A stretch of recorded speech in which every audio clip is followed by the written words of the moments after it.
করে শুনেন, কান দুইটা খরগোশের কানের মতো খাড়া করেন। উনি এক বাক্যের একটা ভাষণ দিলেন। ভাষণ দিতে জানলে বড় ভাষণ দেয়া লাগে না, এক বাক্যের ভাষণ দিয়ে গোটা বিশ্বকে ঝাঁকুনি মারা যায়। চিল্লায় বলো ঠিক কিনা?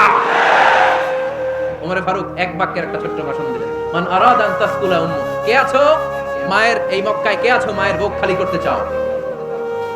ইয়া আজামা ওয়ালাদু, কে আছো বাচ্চাগুলারে নিজের সন্তানগুলোরে ইতিম বানাতে চাও? কে আছো তারমিলা যাওজাতুহু, নিজের স্ত্রীকে বিধবা বানাতে চাও? ফালিয়া সুদ্দানি, বুকের পাটা থাকলে আমি ওমর রে থামাও। ফালিয়া সুদ্দানি, দেখি মক্কায় কার এত বড় বুকের পাটা? কে আছো মায়ের বুক খালি করতে চাও, সন্তান রে এতিম বানাতে চাও, স্ত্রীকে বিধবা বানাতে চাও? ফালিয়া সুদ্দানি, পারলে আমারে ঠেকাও। এই বলে উনি আল্লাহু আকবার, আল্লাহু আকবার, আল্লাহু আকবার বলে স্লোগান শুরু করে দিলেন। এক এক স্লোগানে মক্কার মরুজমিন থারথার করে কাঁপতে আরম্ভ করলো। এই মিছিল মক্কার কেউ দেয় না।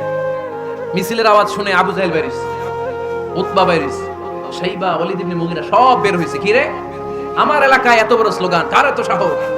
বের হয়ে দেখে মিছিলের সামনে ওমর।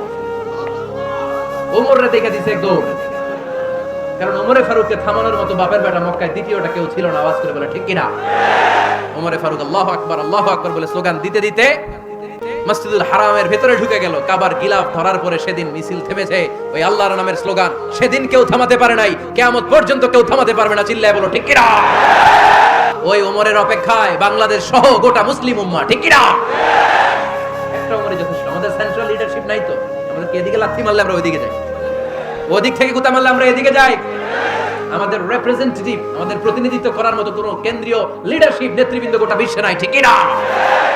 আমরা সেই ওমরে ফারুকের অপেক্ষায়, আমরা সেই ইমাম আল মাহদির অপেক্ষায়। এই ওমরে ফারুক আমাদের মডেল। ঠিক কিনা? থার্ড ইন পজিশন এই পুরো উম্মতের মধ্যে ওনার পজিশন নাম্বার 3। 1 নাম্বার পজিশন বিশ্বনবী কার? 2 নাম্বার পজিশন কার? আবু বকর। 3 নাম্বার পজিশন কার? ওমরে ফারুকের। বিশ্বনবী বলতেন লা নবিয়্যা বা'দি, লা নবিয়্যা বা'দি, আমার পরে কোনো নবী নাই। ওয়ালা রাসূলা, আমার পরে কোনো রাসূলও নাই। আমার নবীর পরে আর কোনো নবী আছে? আমার নবীর পরে আর কোনো রাসূল আছে? এই যে কাদিয়ানি যে একটা সম্প্রদায় আছে, এরা কি মুসলিম নাকি অমুসলিম? মুসলিম সম্প্রদায়ের সাথে এদের কোনো সম্পর্ক নাই। চিল্লা বলেন ঠিক কিনা? এরা যদি মুসলমান হতে চায়, আমার নবী দ্য লাস্ট মেসেঞ্জার বিশ্বনবীকে খাতামুন নবী হিসেবে সংবাদ সম্মেলন করে গোটা বিশ্বকে জানাই দিতে হবে। তারপরে তাদেরকে আমরা মুসলিম হিসেবে স্বীকৃতি দিব। চিল্লা বলেন ঠিক কিনা?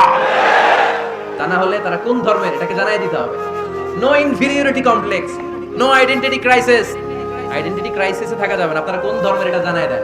আপনারা বিশ্বনবীরও শেষ নবী মানবেন না, আবার মুসলিম বলেও নিজেদেরকে ট্যাগ লাগাতে চাইবেন। সাধারণ মুসলমানরা এটা এই ধোঁকাবাজি মানে না। চিল্লায় বলেন ঠিক কিনা?